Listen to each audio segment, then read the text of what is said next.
Então, acho que agora é só share, né? Share screen. Apareceu? Sim. Então, deixa falar. Ah, esqueci da câmera. Bem lembrado. Está aqui.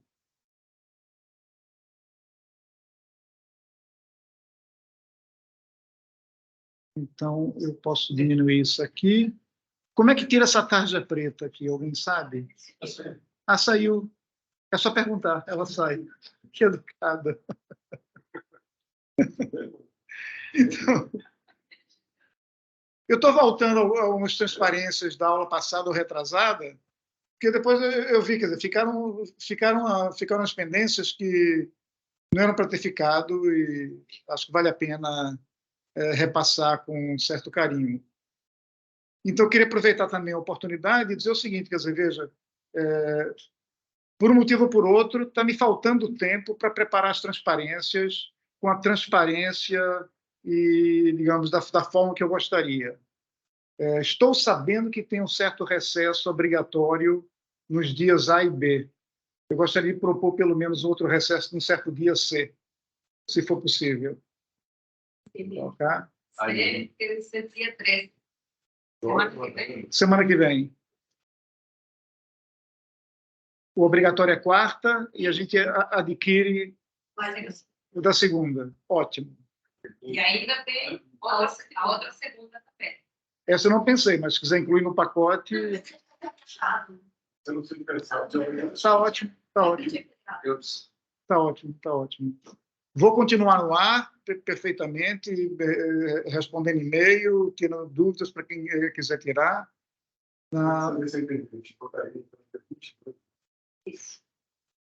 Aí, dia 22, tem também uma outra palestra, né? Semana que vem não tem aula. Mas a sua aula tem que ter. E dia 22 você faria a dupla, 2 aulas? Tranquilo. Tá? Então, o que aconteceu aqui? Então, a gente quer calcular o grau da componente cujo membro genérico é um ADB menos BDA, como está descrito aqui. Quer dizer, uma forma diferencial desse tipo, onde A e B têm o mesmo grau. Perdão, tem o mesmo grau não. Aqui continuou a falha da revisão. DEG A é Azinho e DEG B é Bzinho. E eu só sei fazer isso com a hipótese adicional em que o A divide B. E a dificuldade, nesse caso, e em inúmeros outros casos em que se conhecem componentes, é que, em geral, se tem uma parametrização que descreve o elemento genérico da componente, mas a parametrização é só racional, não é um morfismo, então não dá para fazer contas em cima dela.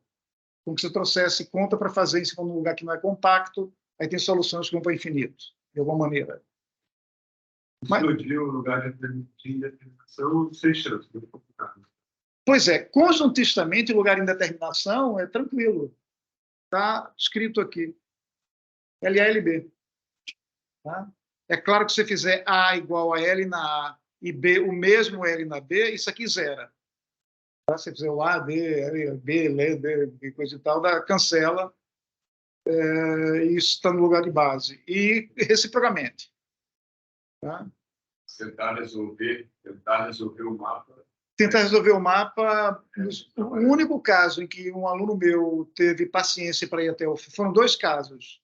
Um para componente excepcional, que você começa com bigrau 2 e 3, mas com restrições tanto na quádrica como na cúbica. E o outro caso, que é uma família infinita, é o caso 2 ímpar. Então, tem o caso 2, 3 excepcional, que é uma condição com divisibilidade. Tem o caso 2, 3 geral, é um caso particular do 2 ímpar, e esse aí começa com um lugar de determinação simpático, que você explode e dá para controlar o que aparece. Tá? Quer dizer, parecem coisas não reduzidas, mas da melhor forma possível. Tá? No caso em que o A divide B e B é diferente de A, no caso que B é igual a A é semelhante, comento em instantes, já comentei também já na aula passada, o lance é que aquela parametrização racional da página anterior, ela aceita um upgrade para um morfismo. Só que, em vez de você pegar PA, PB, PA cartesiano PB, você troca o fator PB por um PB script. Tá? Em que esse B script é o quociente do B pela potência de A que completa o grau.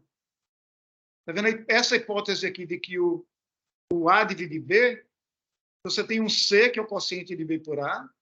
Então, se você pegar um A elevado a C, isso vai ter o grau de B. Então, você pode pegar o espaço das coisas de grau B e passar o quociente por aquela de grau A que está fixa na base. É como você faz um fibrado. Ok? É fácil ver que B mod AC está bem definido quando você faz o ADB menos BDA. Quer dizer, especificamente, se o B for tipo múltiplo de A na C, isso aqui é zero. Então, essa indeterminação aqui não existe. Quer dizer, essa possível má definição está superada do jeito que a gente ensina para os alunos. Dá para passar o quociente. Tá? O que é surpresa, não precisava ser, mas também não é muito difícil provar, é que esse mapa agora é genericamente injetivo. Então, dá para calcular o grau daqui, trazendo as contas para PB. E é isso que eu não expliquei com detalhe absolutamente algum na aula passada, e tem detalhes que são um pouco, como é que se diz, chatos. É bom ter uma primeira ajuda para entender.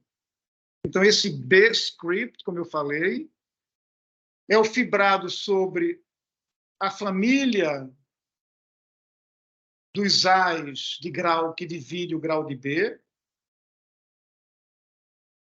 em que você, para cada ponto daqui, que você vai ter um Azão com grau Azinho, você olha para a potência Césima, isso dá polínômio de grau B, aí você pode passar o quociente, o espaço dos polinômios de grau B, por esse grau B particular, que é a potência do A, que vai variando. Então, isso tem uma fibração. Tá?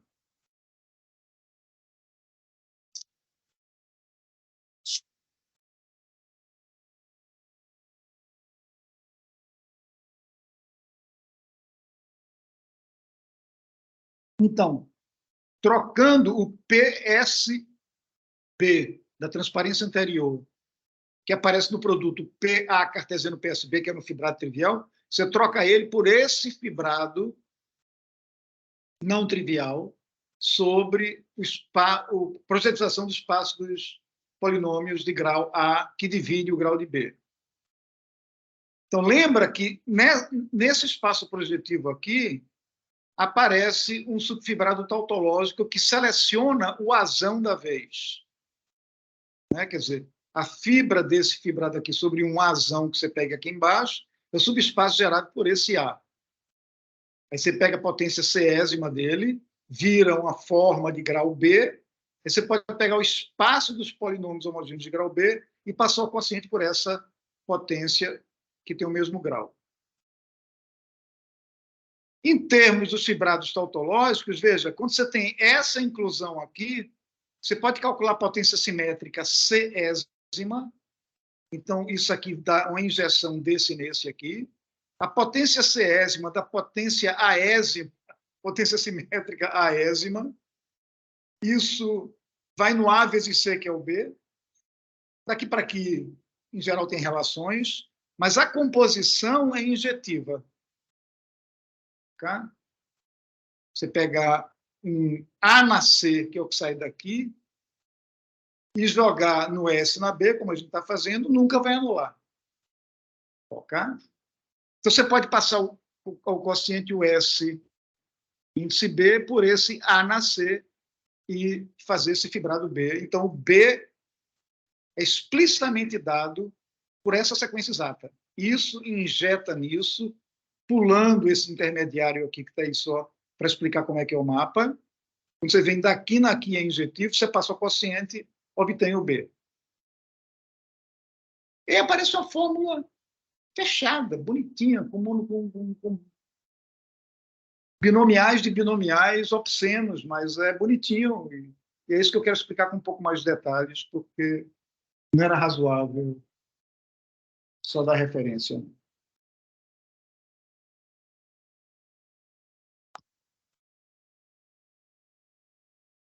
Isso aqui parece missão impossível, né? Mas não é não.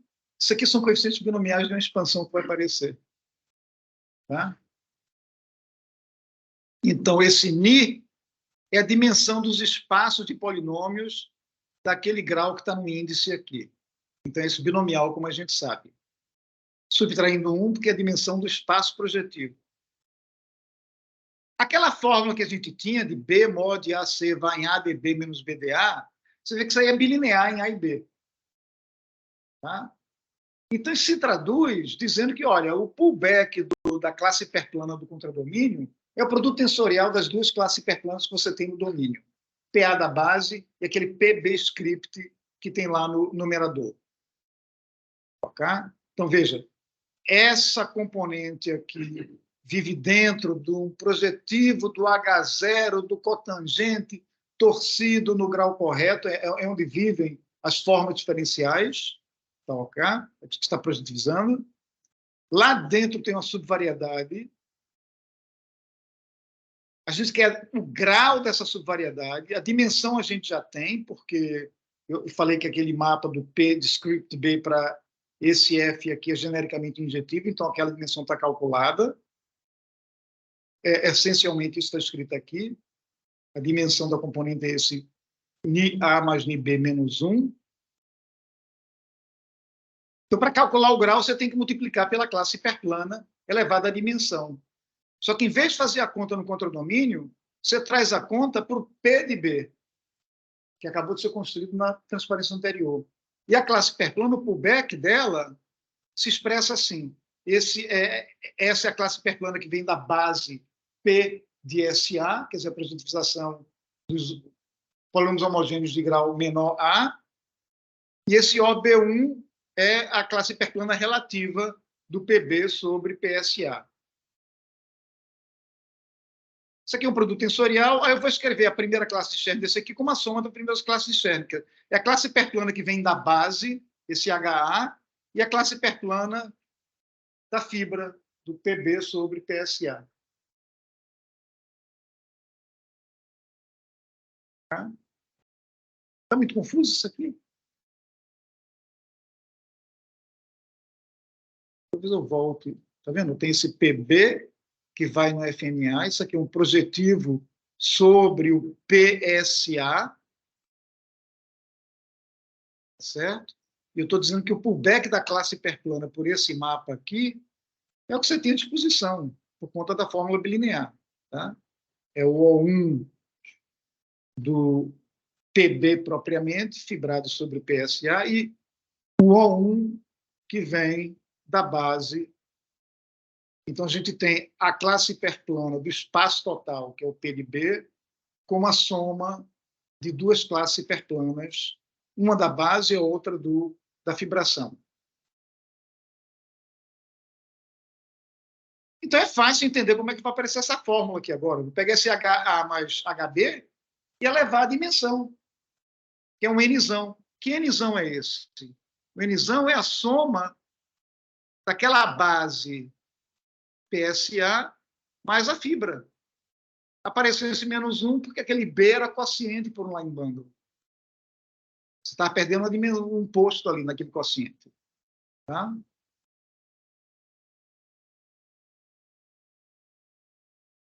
Então, isso aqui vai aparecer expandindo um binômio e vendo que só dois termos sobrevivem. Está expandindo um binômio, aparecem os coeficientes binomiais. Os coeficientes binomiais que aparecem são esses que estão escritos aqui, e todos os outros termos morrem. Então, vê, eu estou fazendo HA mais HB elevado a alguma potência. Se eu pegar uma potência pequena desse, se eu usar a fórmula de projeção, você está vindo de baixo, subindo e mandando de volta. Mas com isso você está matando uma fibra enorme. Aí vai para zero. Então, o H na A não pega potência baixa porque ele morre. Tá? E, analogamente, esse H na B, você não pega potência abaixo da dimensão da fibra, que você tem que matar. Porque isso aqui vai definir classes de Segre. Não sei se vocês lembram, você tem uma base, tem um fibrado. As classes de Segre desse fibrado vetorial, como é que é? Você projetiviza isso, está com um projetivo aqui, você tem uma classe hiperplana, aí você pega potências daquela classe hiperplana a partir de que quando empata com a dimensão da base. Então, a classe hiperplana mínima, que é o que dá Segre zero, que é a identidade, é exatamente a dimensão da fibra, tá? Ou seja, é o oposto do fibrado vetorial menos 1. Então, o HA, se pegar muito pequeno, vai dar zero, e o HB, também se pegar muito pequeno, vai dar zero. Porque vai dar Segre negativa. Então, olha os detalhes aí agora. Sobram 2 termos só. Por isso que aparecem aqueles 2 binomiais horrorosos que estavam na fórmula. Eu sei que a classe hiperplana que vem de baixo, da base. Então, o grau, você tem que fazer essa potência da classe hiperplana na classe fundamental do ambiente onde a gente está calculando. O n da vez é a dimensão desse espaço total aqui, e a gente sabe que a dimensão é essa porque é uma fibração projetiva sobre uma base projetiva de dimensões conhecidas. NA para base e NB menos 1 para fibra. Okay? Aquele PA cartesiano PB que a gente pegou inicialmente, que dá uma parametrização racional, lá a dimensão é NA mais NB. Tá? Mas aquele fator PB está sendo substituído pelo quociente do B pela redundância, que são as potências de A. Completo grau. Tá?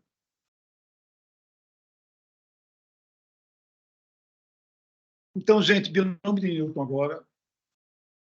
Você expande H mais HB na N. A soma dos expoentes é N.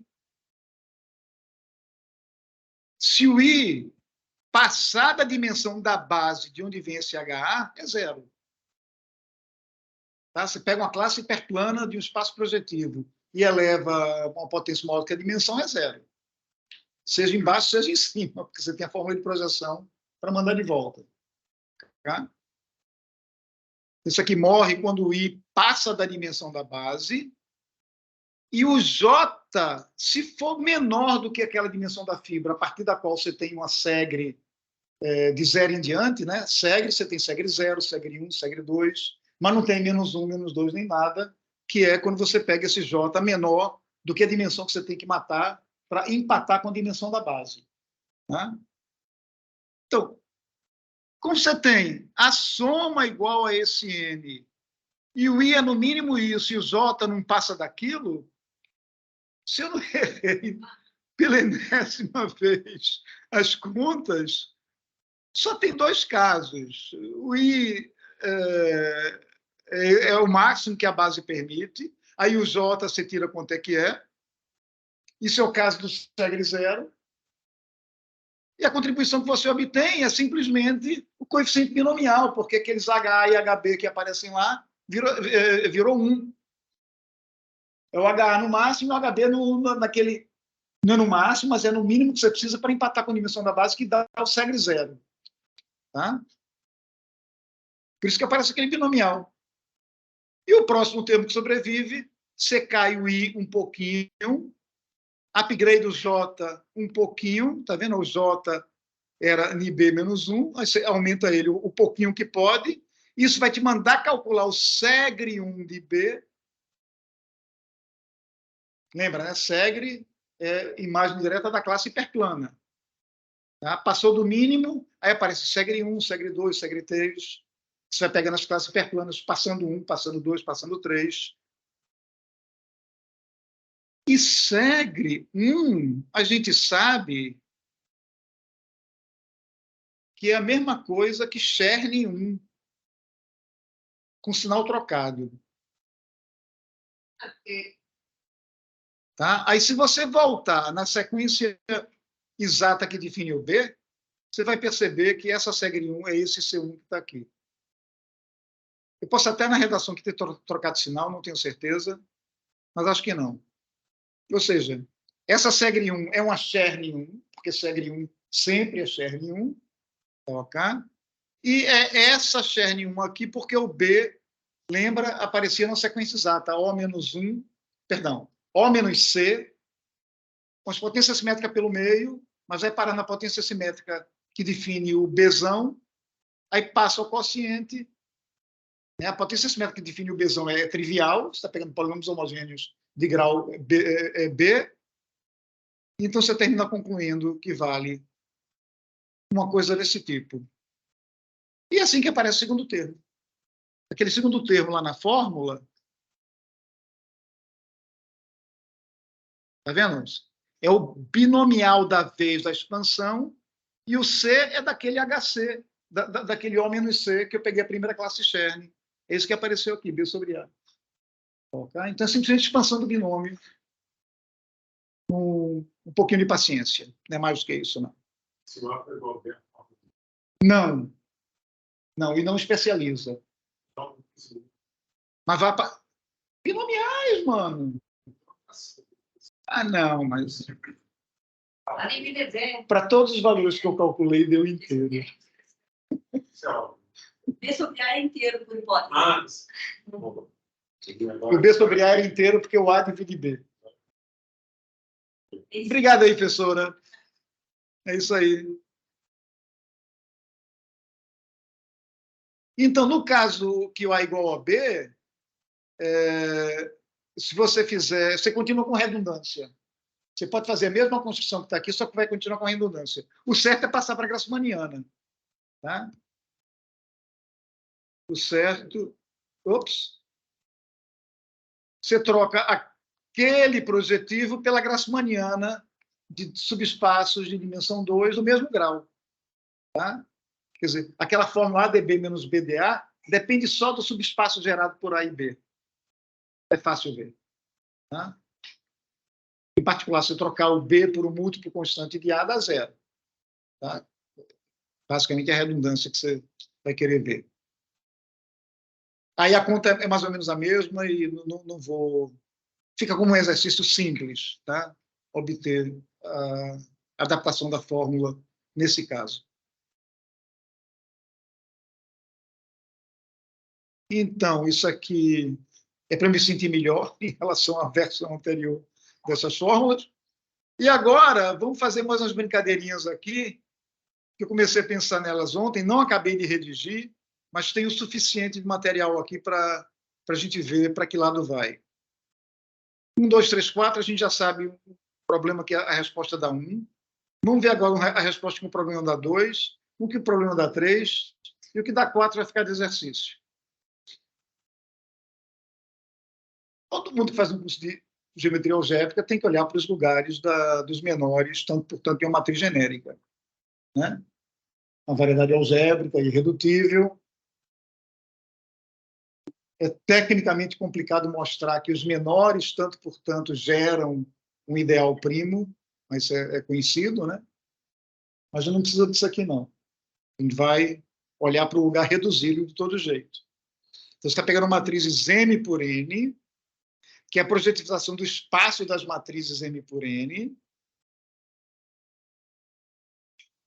Tem fórmulas clássicas que dão o grau do lugar definido pela condição de posto ser menor do que R. Significa pegar os subdeterminantes R por R da matriz genérica M por M. Eu pego uma matriz indeterminadas, M vezes N indeterminadas, e faz os menores R por R. Tá? Então, teorema difícil, que eu esqueço de quem é, Egon ou Northcott, ou, enfim, ou algum desses célebres. Isso é um ideal primo e não é trivial provar, que é, como se diz, reduzido Quer dizer, que ele é radical é fácil provar. Peraí, deixa eu não falar não. Que o radical é primo é fácil provar. Tá? Mas que é radical é parte da dificuldade. Tá? É parte da dificuldade. Engraçado como essas coisas acontecem, né?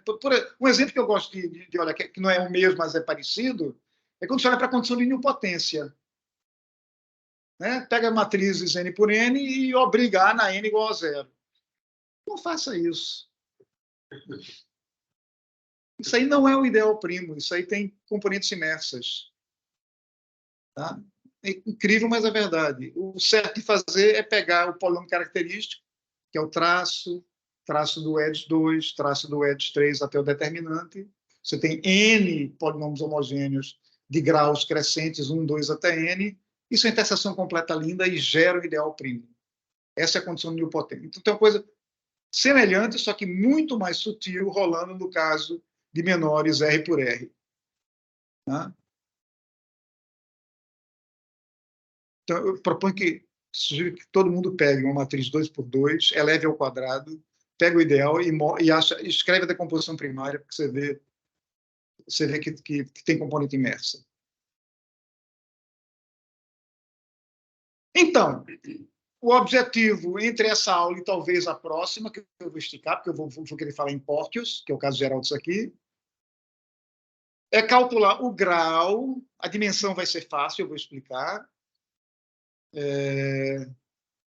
do lugar definido pela condição de posto ser menor que R, ou seja, zera todos os menores R por R, ou seja, pega o ideal gerado pelos menores R por R. Eu vou começar com o caso 2 por 2, né? Por que não? Não tenho culpa que só tem o menor 2 por 2. Né? Mas a ideia não é essa, a ideia é calcular o grau usando as ferramentas absurdas que a gente tem aqui. A gente não vai usar o AD menos BC. Tá? Até porque, no caso geral, isso é uma coisa sutil. Quer dizer, se chegar e mostrar que as equações, aquelas equações dos menores naturais, determinantais, lá que geram o ideal primo, eu acabei de falar, isso aí não é óbvio que dá, não. Tá? Quer dizer, o que você faz, em geral, como a gente vai fazer aqui no caso particular, é olhar para a correspondência. Como é que você faz uma matriz cair de posto? Põe no núcleo. Obriga o núcleo. Pensa na matriz como um mapa daqui e ali, pega a grassmanniana dos subespaços da dimensão correta, que é o que você quer, no mínimo, na nulidade, e está feito. Quando você vai para essa correspondência, aí acontece uma coisa bacana. Matrizes de posto baixo, quer dizer, as equações de matriz de posto baixo, você tem singularidade para danar. É um negócio meio selvagem.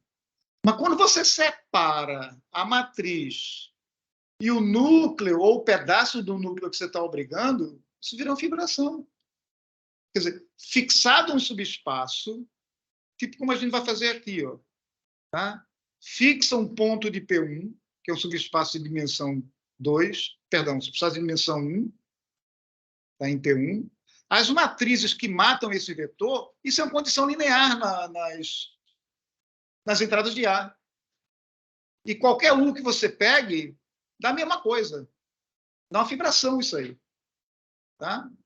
Então, em vez de olhar diretamente para os menores R por R, você sobe cartesiano a grassmanniana e impõe a condição de que o mapa contenha, no mínimo, aquele subespaço da vez que a grassmanniana está estipulando. Se você fizer isso, vai ter uma fibração sobre a grassmanniana. Fibras todas conhecidas. Grassmanniana, você sabe quem é que são os pontos fixos.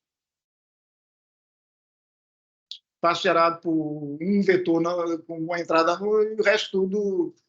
Né? A gente sabe quem é que são os pontos fixos na grassmanniana. Se você obrigar uma matriz a ter aqueles subespaços com uns e zeros e tal no núcleo, você vai zerar um tantão de entradas da matriz e sobra uma coisa óbvia. Essa coisa óbvia você vai lá, contabiliza, acha pesos, faz as contas e está aí uma maneira de calcular grau sem saber de fórmula. Basta saber BOP da maneira mais simples possível. Eu vou exemplificar isso aqui num caso.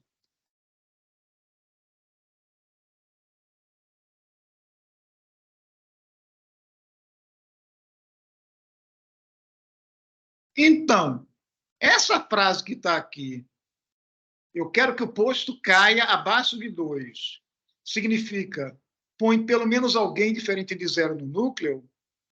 Isso aqui vale para qualquer dimensão, trocando as letrinhas. Né? Quer dizer, aqui eu posso ter um M por N, um R qualquer. Esse R qualquer aqui é o que vai comandar quantos U's você quer que existam independentes. Você vai trocar existe U como ponto de P1, um subespaço da dimensão apropriada. Tá? E você vai exigir que sua matriz mate esse subespaço da dimensão apropriada. Isso define um subfibrado. No caso aqui, pensa que o AB é 1, 0. 1, 0. Aí você vem com a matriz 2 por 2, ABCD. Multiplica por 1, 0, você vai estar exigindo que o quê? Que a primeira coluna se anule, né? Sobram 2 letrinhas, dimensão 2. Então, você está com fibrado de posto 2 em cima de P1. Você sabe fazer tudo com isso. Tá?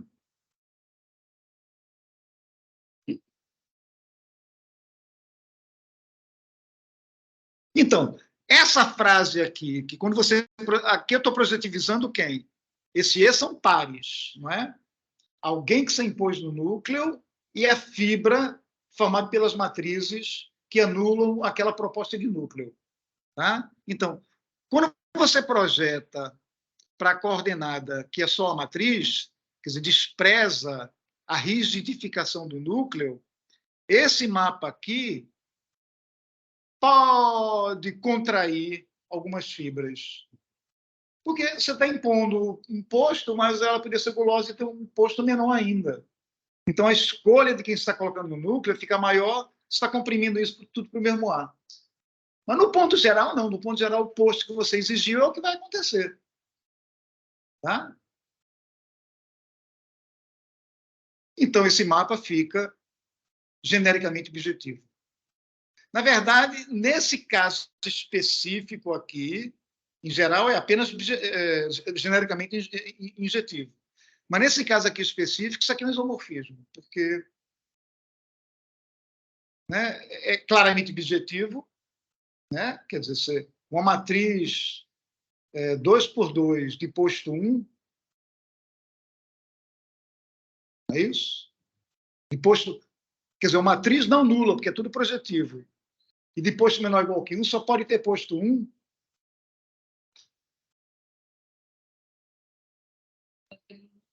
então só pode ter no núcleo o que foi estipulado mesmo, acabou, é bijetivo. Não tem 2 independentes, tá? Você colocar no núcleo. Então isso aqui é bijetivo conjuntistamente, e isso aqui não tem singularidades, quer dizer, não, tem aquela história do, como é que é, a teorema principal do Zariski, né? Quando tu tem uma coisa que quer ser um isomorfismo, se domínio e contradomínio, basta acho que o contradomínio ser normal, tá? Aí, teorema principal do Zariski diz que isso aí é automaticamente isomorfismo, algo assim. Mas o que importa aqui para o cálculo do grau é que seja genericamente injetivo. Então, na hora que a gente sabe que está com dimensão correta e coisa e tal, quem é o grau? O grau você vem com a classe hiperplana. Veja, isso aqui está caindo dentro de P3. A dimensão a gente sabe que é 2, porque é um P1 fibrado sobre um P1. Genericamente objetivo, então a imagem tem dimensão 2. Para calcular grau de uma coisa de dimensão 2, você vem com H2. Tá? Fazer a interseção correta. Em vez de fazer a conta em P3, que é onde a gente não sabe, porque não sabe quem são as equações, esse M22 pode ter equações complicadíssimas, okay? Você traz para a fibração. Você traz a conta para Perrier. Aí agora isso aqui é uma classe de Segre. Classe de Segre desse ele. Isso se calcula. Se calcula, mas eu não calculei. Tu quer ajudar? Se vocês tiverem curiosidade, que a Vivi me deu a mão e... Dá para ver. São 2 pontos fixos, gente. São 2 pontos fixos. Vocês são convidados a acompanhar. Com 2 pontos fixos, você chega no número 2, que é o que foi prometido. Eu tive uma profunda aula semana passada, em que eu cheguei no número 1, Agora estamos tendo uma aula em que vai chegar por Bott no número 2, como o grau do lugar das matrizes 2x2, que tem posto menor que 2. Ok? Por favor.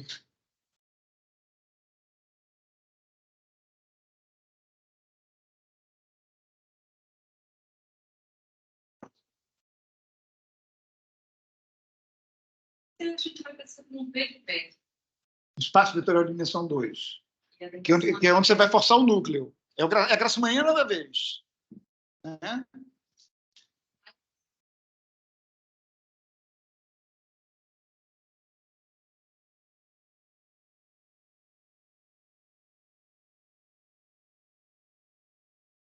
Como base é 0 e 1, tá?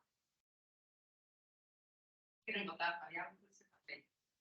Eu vou dizer que a ação vai ser assim. Ok? T na WI. WI, E. E. E então, aí a gente tem aqui em cima aquele fibrado. Trivial. E, Certo. que estava aqui em P1, e aqui era... Matrizes 2x2. Bueno, não fica assim, né? Aí a gente quer calcular o... A gente quer calcular segre deste. Segre 1. Segre 1 de E. Segre 1, que também é em P1. P1 só tem 1. Né? Isso.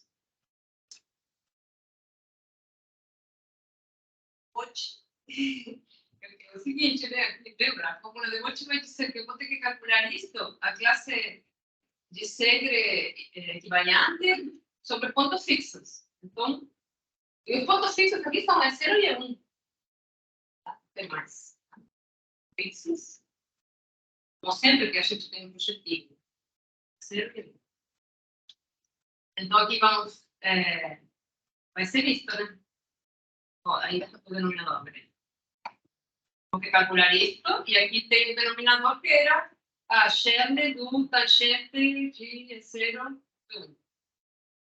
E aqui a Cherne... Equivariante. Tangente 2, tá? 2 frações. Ai, que beleza. Porque assim, a gente nem sequer... Claro que esse fibrado tem uma descrição em termos de ontológico, não sei o quê, mas a gente nem precisa disso. A gente só precisa saber o peso desse fibrado sobre o ponto fixo. Uma fibra. Um único vetorial. E a gente sabe, né, qual é. Vamos lá. Tipo, tá, então é esse. Esse fibrado que tinha era sobre zero, ele vai ter as matrizes que deixam invariante, que tem no núcleo o vetor é zero. Então, essas matrizes são do tipo 0, 0, coisa, coisa. Ou seja, que são gerados. Tá, vamos botar a base aqui, vai ser isto. Essa é a base do fibrado do espaço vetorial de zero. Como subespaço do trivial, aquele M22. Isso. Bom, aí nessa correspondência toda, né, a gente vê as matrizes como... Aí tem que ver bem como funciona isso, né? Mas a gente vê as matrizes como assim, né? On de V em V, então é V igual a só V. A gente está pensando que V tem base 0 e 1, aí as matrizes vai ter base 0 igual sobre 1 e etc. E igual sobre J. São quatro. Estou olhando para a representação induzida no espaço das matrizes, né? Começa com a representação em V, aí leva para a representação lá no espaço de matrizes, que é onde os pesos vão ser calculados.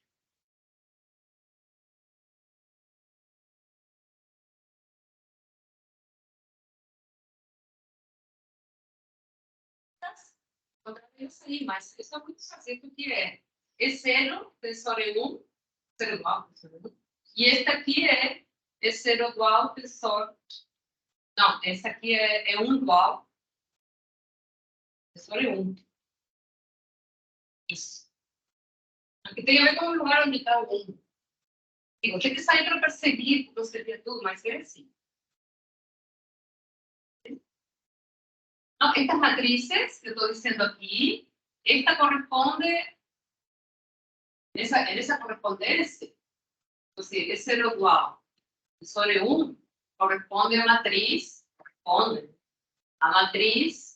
que é 0, assim, esta. 0 dual. Tensor é 2, corresponde à matriz, assim vai. É a primeira aqui. Porque isso tem a ver com o lance do isomorfismo natural do home VW com o V dual tensor W. Como os básicos do tensorial correspondem àquelas matrizes com uns e zeros mesmo.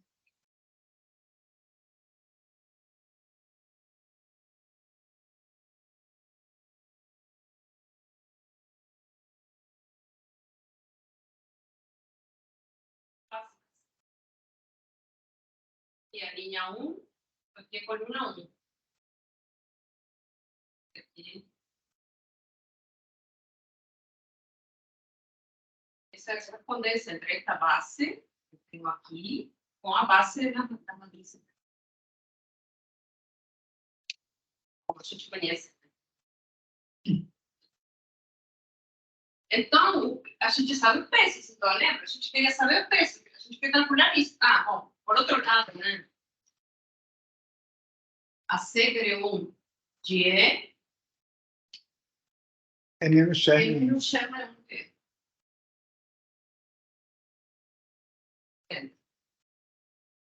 E isso aqui é a soma. Bom, se estamos falando de variante, então, isso aqui vai ser a soma dos. Aqui no ponto fixo. Soma dos pesos. A soma dos pesos que aparecem aí.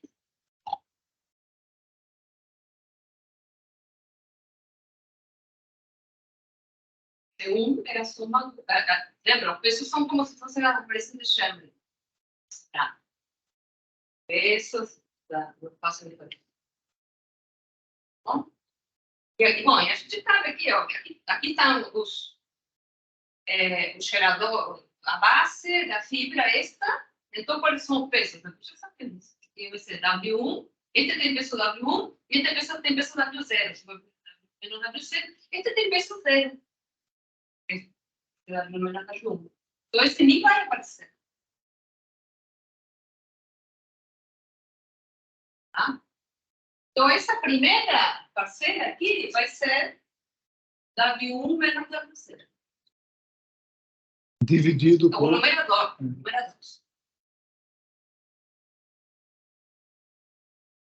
E o denominador,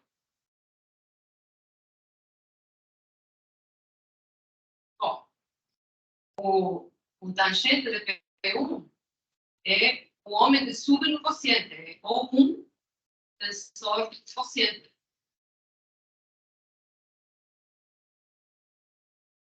Então, se eu estou em E0, aqui vou ter E0 dual,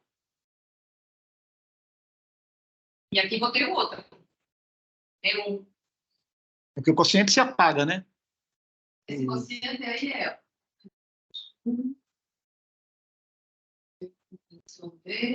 e aqui, esse quociente que eu estou falando é do UDP1, tá? Da sequência tautológica do P1. Então, se aqui eu tenho E0, então a fibra é 0, aqui eu tenho E1. O outro. Sempre pode ser. Então, isso aqui tem massa também. E1 menos... W1 menos W0. Então, isso é... Bom, só um peso, né? E eu quero calcular a classe Chamberlain, vai ser W1 menos W0. Está esperando lá. Então, esta parcela aqui vale 1. Que é o quociente desse do... E a outra parcela também vale 1 contra a mesma ação, né?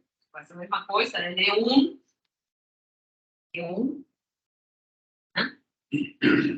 Só vai trocar aqui, vai. N1, você vai ter a matriz que tem este elemento na base, no núcleo, então vai ficar, aqui vai anular aqui. Faz a mesma coisa, tá?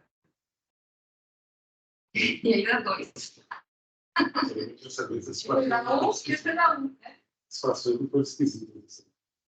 Frações simpáticas. São. Não, e cancela, digamos.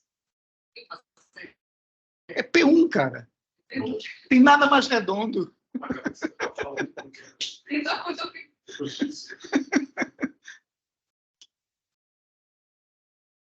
Sessão de 2 regras, sempre dá para 3 pessoas. Sim, porque estava em P2. P2 eram 3 pontos fixos. Já vai rolar um exemplo que repete esse.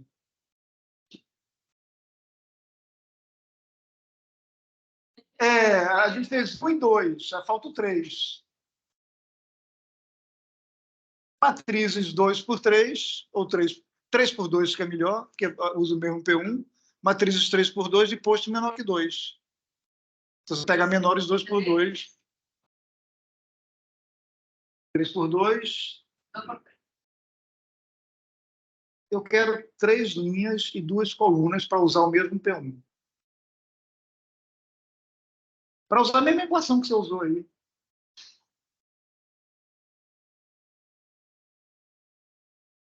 Isso. Menor que 2. Então, vai matar um P. Né? Você tem linhas de comprimento 2. Isso. 2 colunas. Eu mesmo, né? Agora vamos lá. De novo, a gente vai ter B1. Então, para que tenha posto menor que 2, vai ter que ter alguma coisa, pelo menos, de dimensão 1.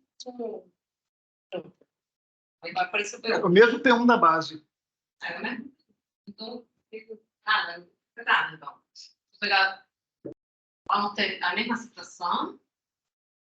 Quebrado aqui, que vai ser um pouco diferente. Ele vai estar dentro de quê? De P1 e agora matrizes 3, 2, 2. E de novo, a gente vai fazer watch. 3, 2.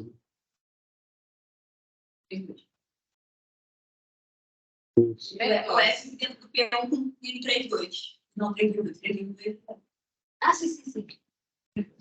Sim. Tá.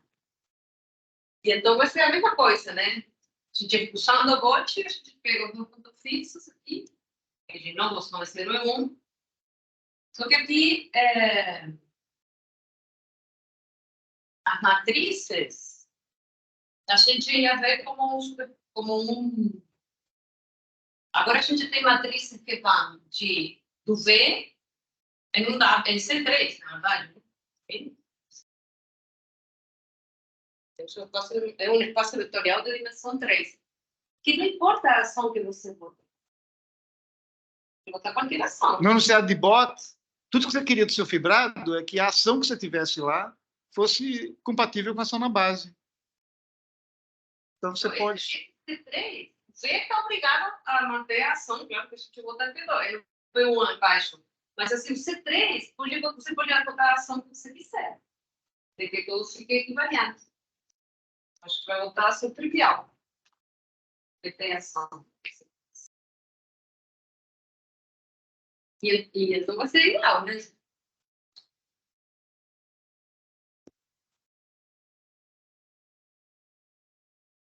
E a gente vai ter uma base, seria com aquela que vai ser, bom, igual. Vamos chamar aqui os... Chama de F, né? F. E a base é F0, F1, F2. Eles são para constar, porque, na verdade, ele vai no papel. Vai ser fixo a ação. Vou escolher a ação que não faça nada. A chegada. Então, a base vai ser isso, né? De novo, E igual, pessoal, FJ.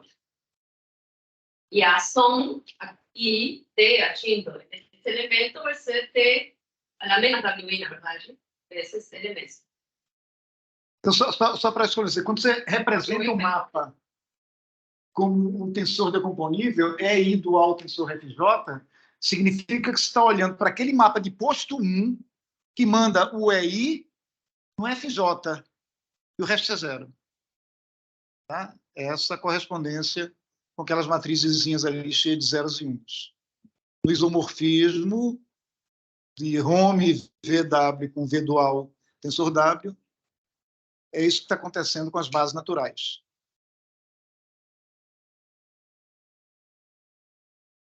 Você aplica este, né? Você olha este aqui, você vai aplicar isto para aplicar isto em V, você vai aplicar este aqui, que vai multiplicar por este. Vai dar por esse que eu vou falar. Aplicado a E0, este vai dar 1, vai ficar aqui J, e aplicado a E1, este vai dar 0.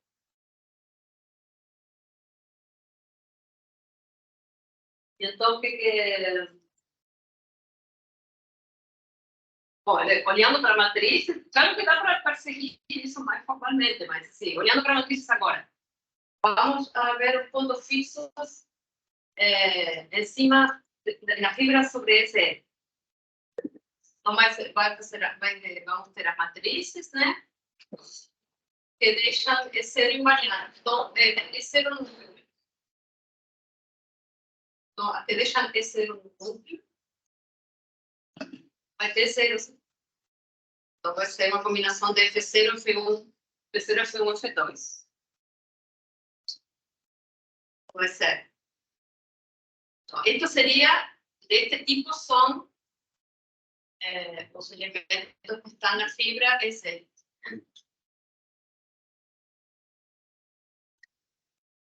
Então, a base vai ser S0 dual, tensor F0, S0 dual, tensor F1, S0 dual, tensor F2. Tá? Só que assim, o peso aqui é menos W0, menos W0 e menos W0, porque o F tem bastante. É fixo. Então, aqui a gente vai ter menos W0, estas são as raízes de Scherr. Para esse ponto fixo. E no outro ponto fixo, vai ficar menos W1, pela mesma razão. Vai ser o mesmo, só que será esta coluna, vai ficar só esta coluna. Então, quando vamos fazer bote, e é a mesma situação, a gente vai querer segre de equilibrado. Entre um, esse equilibrado equilibrado segre. Então, vai ser, agora só temos 3 pontos fixos. Vai ser, bom, esto vai ser menos Scherr 1. ¿Es así? Sí. Y menos a equivariante aquí se va a calcular como cada punto físico. Vamos a echar así. De 0, de 1 y en 2. Ah, no, ¿verdad? Son sustitutos.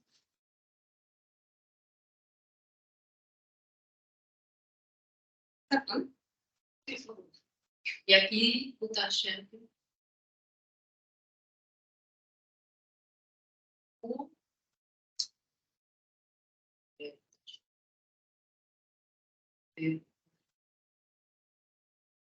E é zero, tangente a W menos W0.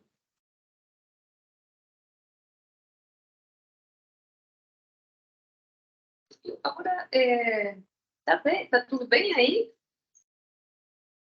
Isso é menos aqui.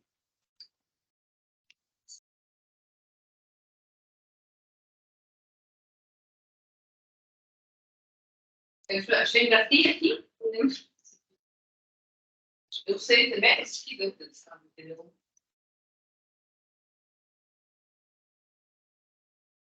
Aqui era W1 menos W0.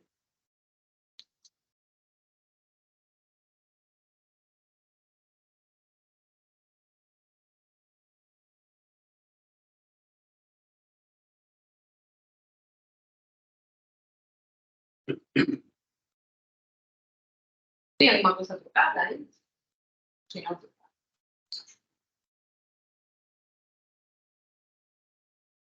Vai aparecer aqui.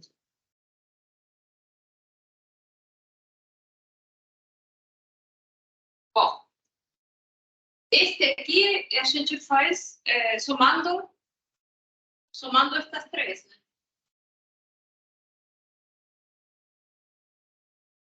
Eu tenho pesos, fibra, ficaram todos iguais. Vou somar, vai dar menos 3 vezes W0.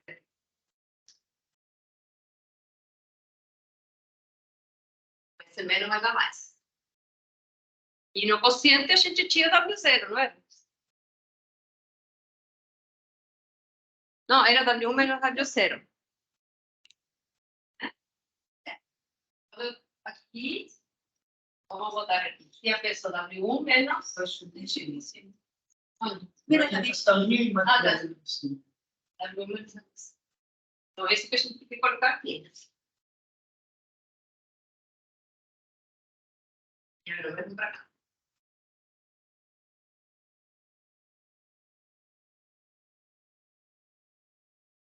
A conta que foi feita no outro quadro dava 3 vezes W1 de W0 em cima e dividido por W1 de W0 embaixo.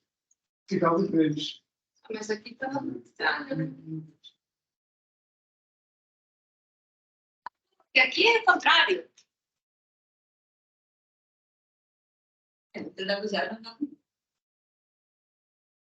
Tá. O tangente, neste ponto, o segundo tangente, ponto é 0, a gente calculou deu W1 menos W0. No outro ponto, dá W0 menos W1. Isso, é sempre dual do sub. Agora sim. Então vai dar 3 vezes. Agora vai ficar bem, né? Para corrigir isso, vou botar um menos aqui. Tá?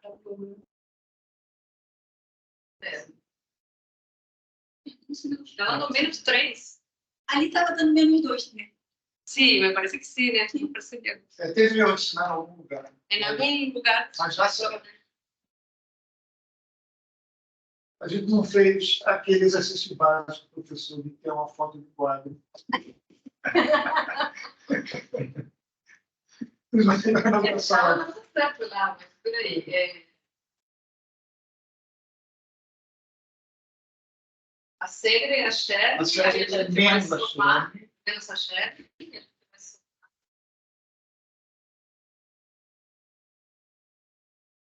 Aqui se escreveu Cher como sendo W menos W0, lá você não pôs menos W menos W0. Então, certamente tem uma... Aqui, o preço da base deu W1 menos W0.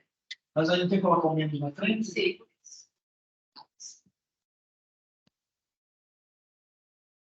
Eu sempre posiciono a minha parte, que é esta sucessão.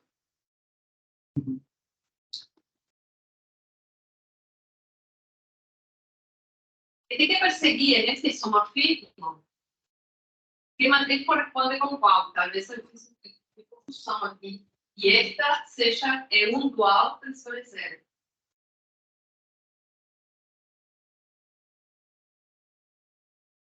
Que deve ser isso.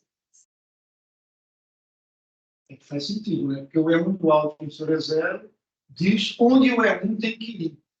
E onde o E1 tem que ir é o que a segunda coluna controla. Ele está trocado. Ele está trocado. O E0 igual ao tensor E1. É todo trocado. Ele está trocado. Ele manda... Aqui. Esse é o cara que deveria mandar o E0 no E1. Aí ele está Esse deve mandar o E1 no E0. no E0. Tá bem, né? E1. É só lembrar que as colunas da matriz são os diagramas dos vetores básicos. Aqui o E1. O E1 é 0,1. E1 é 0,1, tá? Isso. Certo. Tá, então, esse manda o E1, que é 0,1, em Zero. Um zero, que o E0. Então, E1, E0, que é este mesmo. Então, está trocado tudo. Aqui é 0, E1, é isso mesmo. Então, aqui vai ficar ao contrário, né? Esta matriz é E1, 0, 0, então, na primeira base, Então, é politicimais que faz todas as contas darem certo. é engraçado que ele acha que foi bem. Ok. Agora sim. Esse fibrado aí deve ser algo como OP1 menos 1 mais OP1. Se está com família, né? A primeira parte é menos 2. Sim, dá para descrever esse fibrado com. Sim. O meu ponto é esse. Não decora a E aqui, fórmula, não. o que Não aconteceu? decora a fórmula de corte. Aqui deu certo? Não, deu errado. Pensa na algoritmia básica e faz as contas dos filhos. Acabou. Isso é factível. Isso dá para fazer até na mão, em exemplos simples, sem problema. E aqui? Está errado? Continua, porque onde a gente ajeitou a base daqui. Onde você ajeitou ali, não adianta nada para cá. Principalmente se tiver um, né? Quer dizer, fazendo aquela. Quando você está com 0, 1, 0, 0, você está levando o. Não, mas está ao contrário aqui, né? Vamos ver. Que é este? Vamos lá. E0. Só que tem 0 aqui. Né? Então, quem que leva? Este é o que leva E0 e F0. Então, eu estou aqui olhando que levam E0, E0. Então, aqui são E1. Então, aqui é 1. E aqui é 0. Agora sim, porque... Vamos lá. Sobre o ponto E0, aqui vai ter W1. Sobre o ponto E1, vai ter W0. E aí, então, agora...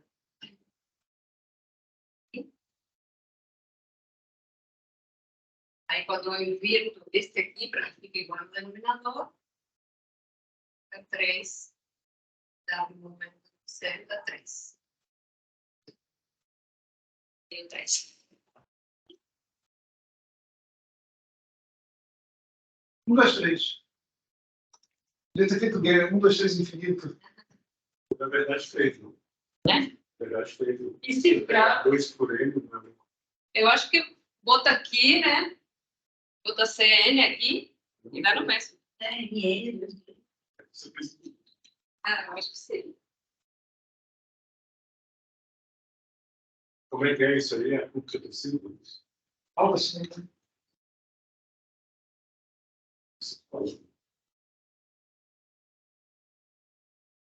Como é que eram as dimensões aí? Históricas, assim. Aquele estimou a dimensão com o P2, pega o P1 fibrado sobre o P1, e aí está dando o quê? Aqui um P2 fibrado sobre o P1. Não, porque tem posto 3, né? Quando a gente positiviza, Então, é vai dar um P2 sobre um P1.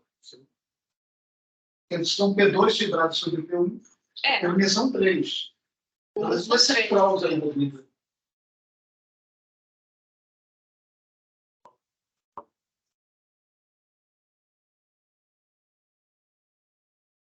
Alguma coisa quanto a gente está... Isso, né? Tem dimensão 3. É simples, né? Foram Sim, são 6.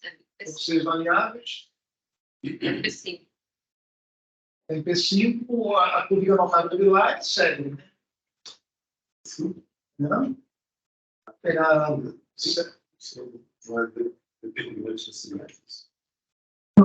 Não, isso é outro caso. Né? P5, veja, está com matriz 2 por 3. Dá 6. Positiviza P5. E aí tem, acho que é P1 cartesiano no P2, que é sério. Pegar o 3. Então, eu vou ver que é essa aí. Ah, certo. Vamos lá, as coisas necessárias.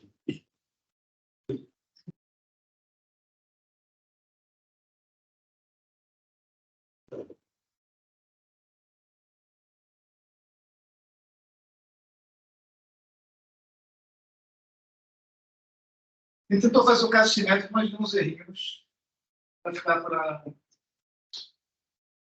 a próxima oportunidade.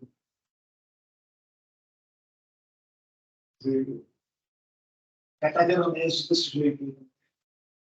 Olhei para a matriz simétrica 3x3 e fazendo a imposição de custo adequada. Mas acho que a gente fez uma professora no campo.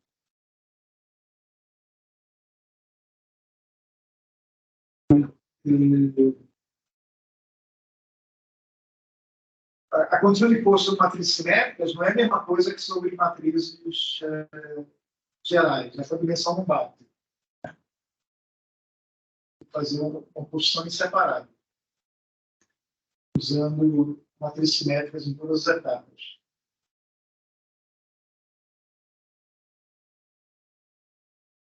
Muito bem. Então, operação desligar.